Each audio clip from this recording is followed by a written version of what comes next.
Welcome to Book Crew. We are on KCCC 9:30 a.m. in New Mexico on Mondays at noon. We're available on YouTube under the Task Force Geek banner, and by the time you hear this, we'll be on every major podcast aggregator out there. I am writer and marketing Jedi Dark Hooper, and I'm joined as always by author and editor Beth A. Freely. How are you doing, Beth? I'm doing good, and Peanut Butter decided to join us for this one today. Well, that is special because that is special. Peanut Butter is special. Yes, she is. So we'll see if she has anything to say about our conversation here in a little bit. We didn't even talk about what we were going to discuss here in our little intro section. I have something to add, but is there anything that you'd like to say first? No, go for it. What you got? Okay, well, I got a branding tip, and it's one thing that I noticed while I was digging around and looking through. I mentioned Blue Sky again because I've been trying to build my own following on Blue Sky, and I talk to a lot of mostly erotic authors and stuff. And one of the things that I notice is that some authors, like, for example, use the name John Smith, and then in another place they use the name John Q. Smith, and then in another place they use J.Q. Smith. And, that becomes very confusing to people. So what you want to do is whatever your name is on the book, that has to be your name everywhere else. Everywhere where you place your name, if you want to do proper branding, it can't be slightly different everywhere. It has to be exactly the same everywhere, because it's hard enough as it is to get attention and to get people to follow you and know who you are. Your name is the most, they're two of the most important things that you own, and you own exclusively. The first thing is your name, so you got to get your name right. And the second thing is your face. No one else has your face. Thank you. So, for better or for worse, you're stuck with that. So, that's the things that are very important to your branding. So just my advice is to clean up your names out there. If you've got variations of them, certainly in social media, certainly on your website, but match it to whatever you have on people's, whatever you have on your book. That's what you want it to be, because you want people to, if they see you on X or Blue Sky or wherever, you want them to be able to go and search for you and find exactly who you are. So my mom told me when I was a kid to always use your middle name or to use your middle initial, because you didn't know if there was another person out there with it. And so, when I first published Behind the Acidorian Gray 20 years ago, it was published under Beth A. Carpenter. And believe it or not, there was another Beth A. Carpenter out there. Yeah. Same middle name, same spelling, same whole 9 yards. She was an author in Florida. So when I got divorced, that's when I went with Beth A. Freely, Freely being my maiden name. And so, of course, when I go to try and register the URL for my website, I'll be dipped if there wasn't a BethAFreely.com already out there. So I was like, all right, fine. It's Beth Ann Freely. And that's why I do B.A. Freely. But I keep that, Beth Ann Freely, B.A. Freely, Beth A. Freely. It's all, I keep it all together, and that's all my brand. I think that, look, if you have an unusual name, then you're blessed. Oh yeah. Because then you don't have to compete with all the other people out there that are, that have the same name as you or whatever. Yep. I use my middle name. My middle name is Dirk. My first name is Kevin. So, I decided a long time ago that creatively that I would be known as Dark Hooper. And it's a branding exercise, because how many Dirks do you know? There's not many out there. Not very many. And, many, many moons ago, I captured darkhooper.com. So, I purposely chose that name because it stood out. I chose a middle name. But if you look at the early stuff, I signed things KDH.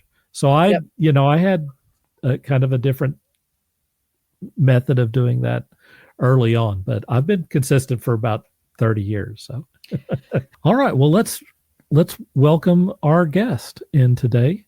Patricia Bates is a Canadian romance author with a love of history who combines her love of great stories and history to weave tales of love, passion, and adventure, all set in the past. Welcome to the show. Thank you for having me. Hey, I'm glad you decided to come join us. Yes, I'm here. I'm excited. I think it's going to be a blast. Oh yes, always. Well, I hope it is. Tell us a little bit about your author journey up to this point. Well, believe it or not, I actually started writing in grade school. I'm the middle child, and it was just a way for me to express myself. By the time I had hit middle school, I was already doing short stories. I had entered a couple of contests and won. Cool. By the time I hit junior high, I had written 2 full-length novels.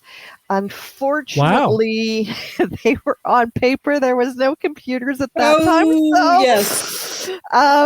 So unfortunately, they were lost to the the moves and other things that when you're in junior high that you go through. We were just talking about this, about backing up your stuff.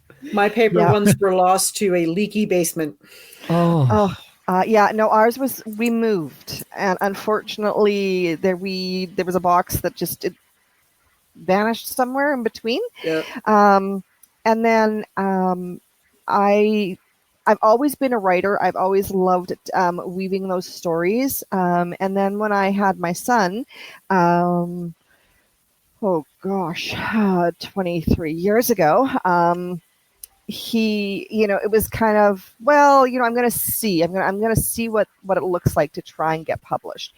And then my first book was written. It took me about 2.5 years to write that one. And then I've never looked back. It's been a journey, I have to say. But yeah, it started at a very young age. And sounds like it's always been part of your life.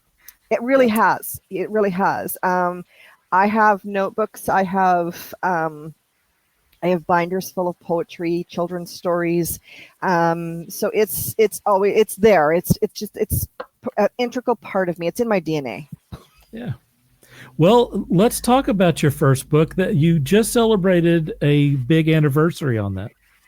I did. So my first book, when it was released in 2009, was titled Master's Mistress, and it was a Vikings and Celtic romance set in 8th century Ireland. So, around the time where the Vikings were making more of an impact. And so I was traditionally published.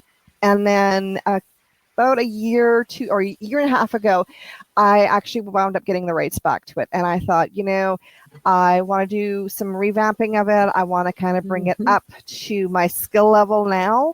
And I'm going to relaunch it underneath my publishing house's brand. And just this past weekend, March 9th, actually was the official release day for it to go direct and go live. Was actually the 16th anniversary of it actually being made available to readers.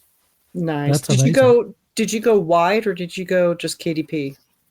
So I'm actually wide, Okay, that's what and I I tend to start. I tend to do an early release when I do my direct sales. So I have my own bookstore, and I tend to put my books up there 2 to 3 weeks earlier than I do anywhere else. Mm-hmm. So right now, her Vikings Thrall is actually available on pre-order wide. Nice. I'm going to go into that quite a bit here in a moment. But let's right now. Here's the book for people who are watching on video. The first book, which you've renamed, correct? Yeah, I have renamed it. Yes. I was doing a little bit of market research when I was planning to do the relaunch, and I thought, as much as Masters Mistresses sings, especially to me, because I'm so familiar with it, I'm so used to it, it just didn't have the same play on words, the same vibe that I was going for, that was more in today's market. So I definitely took a little bit of research, and I started looking at some of the other top sellers, and I'm like, let's play around with this, and I renamed it Her Viking's Thrall. Yeah, very cool. Tell us about it. What is it about? So Her Viking's Thrall is the story of Michael and Amoda. And Michael is a Viking prince. He's actually the youngest of his family, and he was granted property in Ireland as a way to get him out of the door, because him and his eldest brother, there is a very bitter betrayal that has happened between them. So there's no love lost between them at all. And Amoda is a slave girl who ultimately was a child when she was enslaved, and she was brought up to be Michael's oldest brother's thrall, his slave. And during a wedding celebration, Michael, of course, has come back to Norway, and she's there, and he sees her as his perfect opportunity to get revenge on his brother. So, the brother stole the woman that he loved and he was going to marry. So this way, it's like, the brother's going to be tied up with all of the wedding stuff. I'm just going to take the slave and we're going to run away. And that's going to be my revenge. And it turns out that it wasn't really well thought out on Michael's part, because Amoda is not your typical complacent, well-behaved slave. She doesn't know the meaning of the word, because she's always been brought up to be defiant, because that's what his brother wants in a slave. Mm-hmm. He likes to break them himself, kind of idea. So there's a lot of butting of heads. There's a lot of learning about each other and learning about the dynamic of each other, and really for her to grow into who she is as she watches this guy that she has no experience on how to deal with, because Michael is the total opposite of his brother. And so throughout the book, they're kind of thrown together in situations where they have to kind of, there's a lot of the give and take, a lot of witty banter, a lot of pushing of the boundaries. It's got some really great battle scenes in there for those who like the action, and towards the end we kind of get an idea of who Amoda was before she was enslaved, and we kind of get to see how Michael responds to who she is and who she's supposed to have been, and why she was taken as a slave, which is a huge kind of aha moment for readers, because there's a lot of backstory there that's hinted throughout, but it's not until we get to the last third of the book that we really kind of figure out who she was before she was a slave, and why it was so important for them to take her, because she's the only survivor of the attack. Very cool. Nice. I like that. Tell us about Her Mistaken Groom. So Her Mistaken Groom is, I am a huge fan of Irish and Scottish culture and history. And Her Mistaken Groom is actually the first book in a 5-book series called The Kidnapped Grooms. And I took the kidnapped bride trope and I kind of turned it on its head. And it's actually the grooms that get kidnapped. I like that. Yes. And in Her Mistaken Groom, it's set during the First War of Independence in Scotland. So we're talking Robert the Bruce, William Wallace, that era. And we meet Callum, and he is a new chieftain of the MacGregor clan. And so he's trying to shore up all the support that he possibly can, because he knows that the English are marching into Scotland. He knows that there's risks. He knows that they are at war, and he's trying to protect his people as best as he can.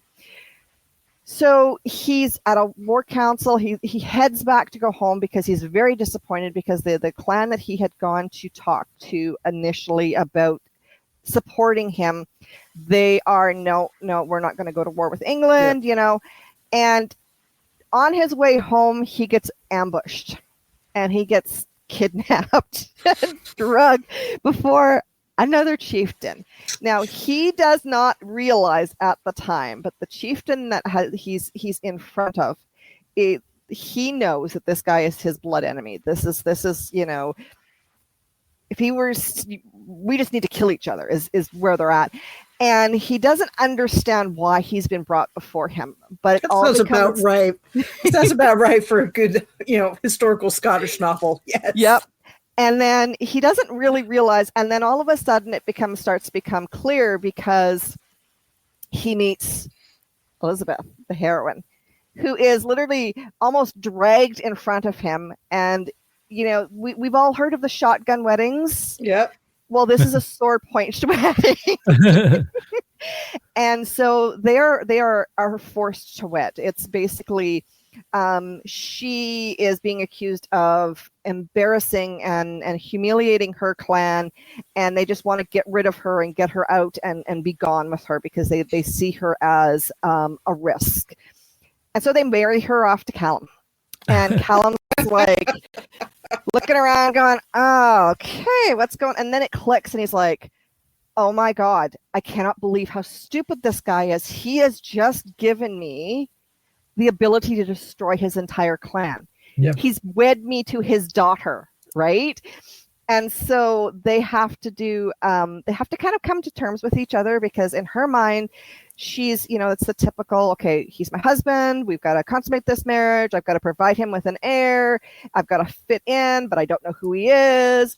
And as we go through it, they really kind of find a way to become a family, and it really kind of shows the difference between her family and his mentality, because her family, her brother he's a jerk. He's just period. He's just a jerk. He's used her as a bartering chip, and unfortunately that alliance is dependent upon her being given to this other guy, and there's huge mess, and it winds up culminating in Callum actually taking over the clan peacefully, because the clan members are just suddenly flooding into his lands begging for mercy and begging for protection, because all of a sudden they see that there's everything that they thought that they were protected from is not being done. There's no protection, there's no nothing. And so Callum kind of has to step up to the plate and go, you know, I've got the daughter of my enemy, but she's not my enemy, and her people are not my enemy, and I can just take and bring them all in. They swear fealty to me. I've destroyed the clan. It's no more. I have power. I've got these, you know, I've got skilled men that will fight for me. And it really is a test of their connection and their willingness to work together, even though they butt heads like crazy, because of course it's difference of opinion. And so they wind up finding themselves in a position of, she's mine. Don't touch her. You touch her, I'm going to burn down Scotland. I don't care. This is mine. She's mine. She holds my heart. She's mine. That's it. No, nothing else. That's my fiery lassie, and you better keep your fingers off her. Yes, or you'll be fingerless. You'll be fingerless. And so, yeah, so it's first in series. Each book in that series is a standalone. So, I mean, you can read them. You can pick up book 3 and you're not going to lose where it is in the series. But it is all tied into the First War of Independence. And I really rely on bringing that time in history, the clothing, the culture, all of that forward into the books. Hey, I had ancestors that fought on the side of Robert the Bruce and William Wallace during that. So yeah, that's totally in my wheelhouse as far as reading goes. It's a lot of fun. I found it's been a lot of fun to do the research. It's been a lot of fun to try and figure out which clan is connected to which clan, which is allies, because sometimes you could have blood enemies, and it was over something as silly as, you know, an insult. But at the same time, their honor dictates that they behave in a certain way. And so the Highlanders were very, very different than the Lowlanders, or the Scottish that were on the border, who were more exposed to the English culture. So it was a lot of fun. I had a lot of fun doing the research for it. Very cool. Well, you were a traditional author, and then you went indie. Yes. Can you tell us why you made that decision, and what did you learn along the way? So I started off as traditional, and then about 2013, 2014, I decided I'm a bit of a control freak. Yeah, right. And I wanted to have a little bit more control of what I was doing, what I was putting out, what I was writing. And so I started looking at it, and then I was looking at some of the different. I had some other author friends of mine that I had that I was involved with, and we got to talking about it, and I realized, well, I think what I'm going to do is I'm going to do my own publishing house. So I actually opened my own publishing house, and I ran my own publishing house for about 4 years. We closed in 2018 because I found that it was taking too much time away from my writing, believe it or not. And so once that happened, here I am. I'm sitting here with all of these books on my hard drive. I'm sitting there with them in my hand because by that time I had them in print, etc. And I'm like, I really want to take and use the skills that I've learned and put out what I want. I want to write what I want. I don't want to be kind of put into a box that is where I'm having to argue with an editor over a historical detail, Sure. And so shout out to all of the editors. I mean, you guys are great, but I distinctly remember I had a conversation with one editor. We were talking about a slang in a book that I had written, and it was set in the in the late 17th century in France, and there was we had connections to Australia and sailors, and I had done a lot of research, and some of the slang that I had come up with that I had put into the book, they wanted me to take out because they said that nobody would understand what it meant. And I'm like, but it's needed because it lends to the credibility of the period. And we had a bit of a go around, and ultimately I had to give in because it's at that time I was strictly traditional. I didn't have the idea of going indie at that point, and so I gave in. But then once I closed my publishing house down, I'm like, you know what? Hey, I can put in the conversation about the guy's horn if I want to, and they're going to all the slang you want. Yep. Yeah, right. Yep. And so I started doing that, and the first book that I actually wrote that was indie was Chains of Rome, which is not a historical romance; it's historical fiction, but it's gladiators. And so I went back and I'm doing my research on that, and it was just so liberating, and it was just so much less stressful because even though I still had to deal with the editing and having those conversations, I didn't feel like I was being put into a box and being told, no, you have to write it this way, because otherwise it's just not going to make any sense. And I'm Canadian, so sometimes, when I'm writing something that isn't historical, I use a lot of Canadianisms. Yep. Very, very frustrating when you are writing a story set in Canada as a Canadian author and you're being told, no, you can't use that word because no one's going to, it's like, so. Right there with you, sister. So I ran into something similar, and it's why I decided after my publisher closed in 2019, I was not pitching out to another one. In 2006, when I pitched my second book to my traditional publisher, it's a story about twin sisters. And the story doesn't work if you diminish the role of one of the sisters. And I had an editor say, well, you have to. Otherwise, it's not going to fit in, the little romance box. And my co-author and I, we dug our heels in for 9 years. Oh my God. We said, no, we're not changing the story. If we change the story, it doesn't work. And when I approached the president at the publishing house in 2015 and said, hey, I said, we're really thinking about going indie with this book. He said, let me read it. He was not aware of the conversation I had had with the editor. The editor had left at that point. And I told him what she had said, and he read the book, and he said, there's not a dang thing wrong with this book. He goes, she was just being fussy. He's like, send me the manuscript the way you guys want it, and we'll publish it. And that's what we did. Yeah. That experience alone, and the fact that I was doing everything else anyway, all the marketing, all the promotion, the whole 9 yards. I said, you know what? I said, I am not willing to give up the control ever again. And every author I edit for, I tell them now, I send you edits. My edits are suggestions. If you don't like my suggestion, if you want to leave in the slang, if you want to leave in, writing your dialogue like you're actually speaking it in Scottish, leave it in.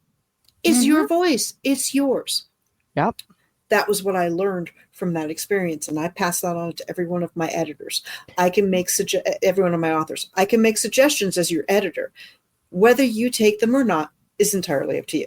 Right. Because if it changes the core of your story, if my suggestions change the core of your story as the editor, I am the one that's at fault and wrong.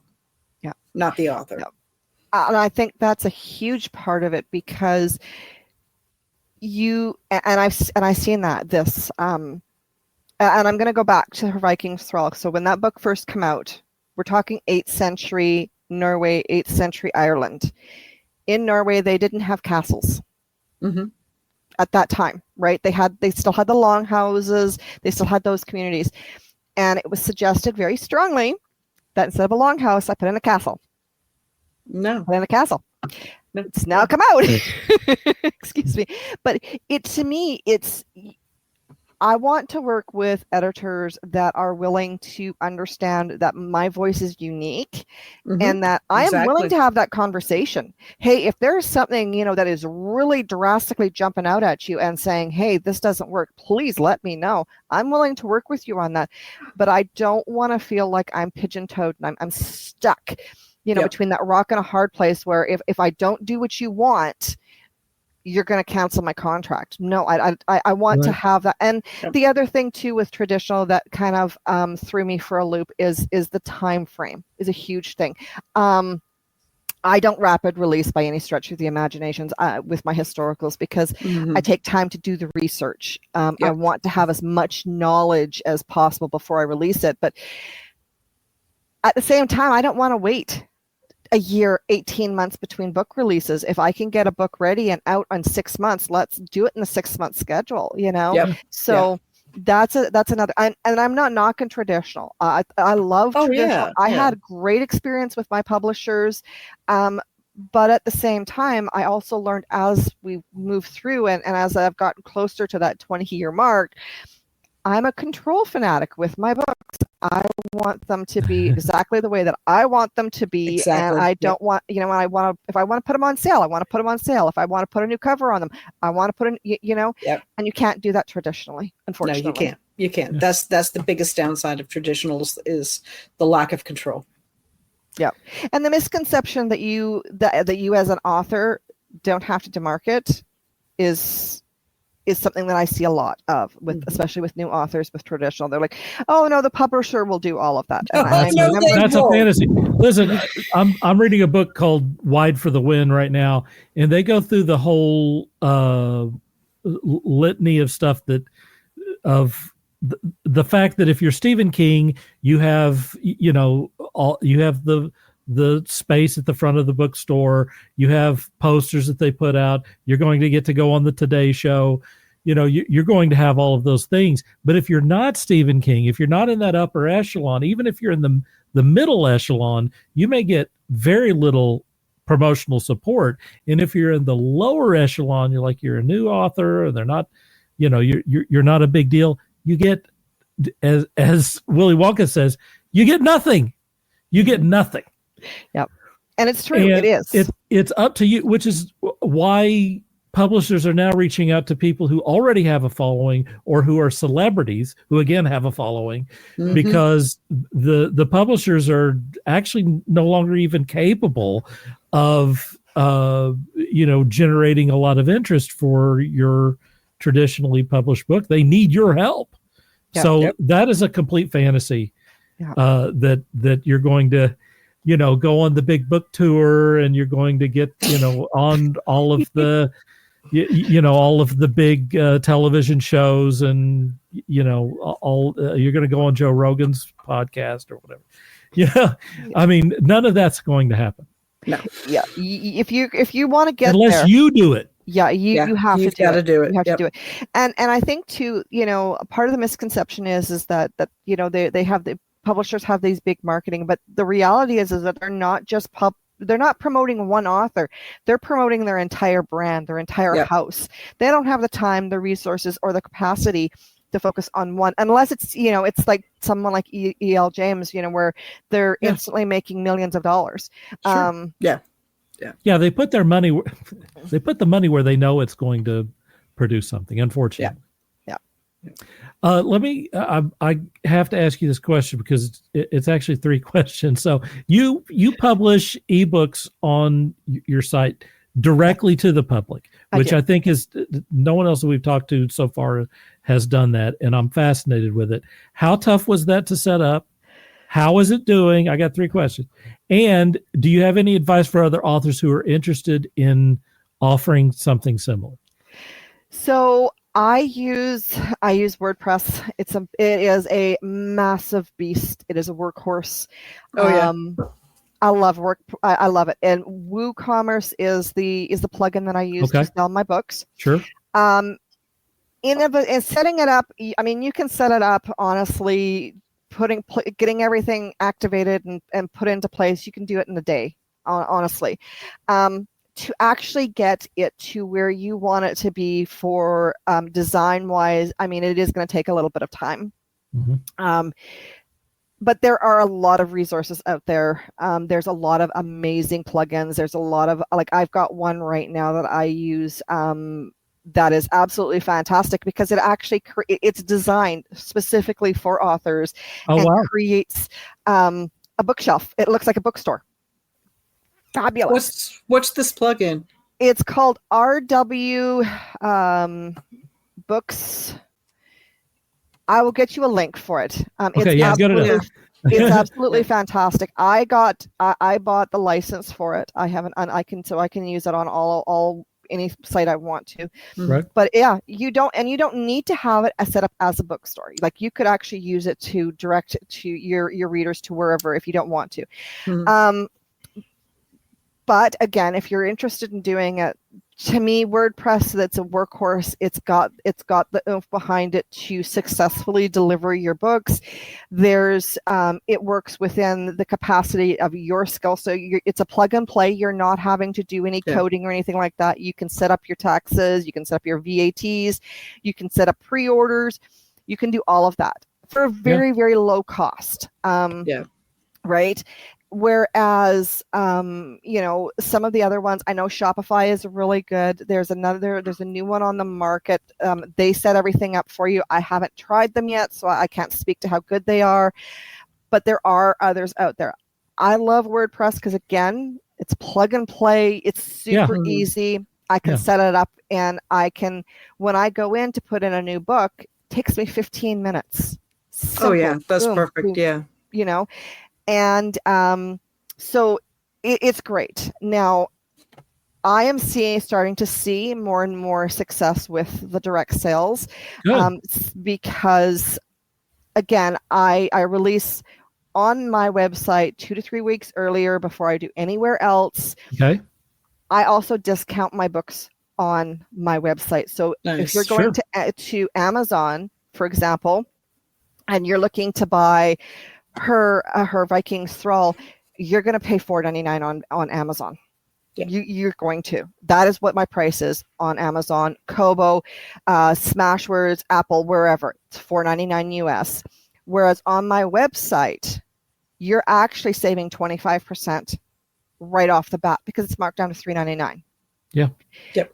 And so, and then of course I can control coupons. I can control if I want to put up a sale, if I want to do any of that, right? So in that sense, I find that it's definitely doing very well. I was just in there to this afternoon doing some freshening up and just double checking on things. I sold like 4 books yesterday. That's great. That's awesome. Yeah. Yeah. That's great. Yeah. So I was like, I'd say that's a success. That's a success story. For sure. For anyone who's actually looking at doing direct, I would say go for it. Because the pros are you get access to the person who's buying it. You're getting access to their information, their email, right? Yeah. You're controlling the pricing. So not only are you controlling your pricing, but you're also making more money. So my book on my site is $3.99. My book on Amazon is $4.99. But you know what? I'm getting the same amount of money. Yeah, right? On both sides. On both sides, even though the one is higher priced. You can create a relationship with your readers because you're getting all of the information about them. You're learning about them, and there's not a firewall up there to say, you have no idea. Amazon, you don't know who is buying your books. Yeah, exactly. Whereas with your own site, you're going to learn some of the details about that person, their buying habits, what they like, what they don't like. What is working for sales, what is working for your blurbs, your covers, those sorts of things. And the nice thing with direct sales on your own website is you can actually set it up so that whether it's print, audio, ebook, it's all there in one spot. They can download, but you can offer exclusives on your website that you can't anywhere else. Yeah. And I highly recommend it. I started about a year ago doing the direct sales. It is a slow uphill battle because you have to build that credibility because you are competing with Amazon and Kobo and these other places. But as you go, you learn, and with each step that you take, the more you learn, the better you can situate yourself and your books and really tailor how you communicate with your readers and offer them special bonuses and stuff that's on that website that really draws them in. And it's great too because with your own website, your own store, you're also giving them the option for signing up for your newsletters, clubs, book clubs, all of those things. And you can set it up and you can do all of your bookings for your author readings, classes, anything you want to do. It's right there. It's in one spot. Yep. All right. Well, we got to wrap it up now. We're getting close to the wire. Tell everyone where they can find you on your website and on Facebook, please. Awesome. Well, you can find me on my website. It is sultryreads.com is the bookstore. Sultry Reads is my publishing house. It's not open to anyone, although we do have a number of authors on there. They're all me. I get that. You can reach out to me on Facebook. I am at facebook.com, romance author. I have my own reader group, the Patricia Bates Highlanders, so you can find me in there. You can sign up for my newsletter as well. I actually have a freebie that I'm offering for historical lovers for my newsletter. And I am on TikTok. I'm still learning TikTok, so I'm not as active on there as I probably should be, but we'll get there eventually one day. So by all means, and I love to hear from readers. So just reach out. All right. Beth, I'm going to take us home if that's okay. Go for it. Running the deal. Before we go, I want to say that Beth is offering editing and book trailer services, and I'm offering author branding and social media management at the Muses Funhouse. Check out the website below or contact us at the email addresses that are running. That's it. Thanks to our guest, Patricia Bates. For Beth A. Freely, I'm Dirk Hooper saying, dream hard. Thank you so much.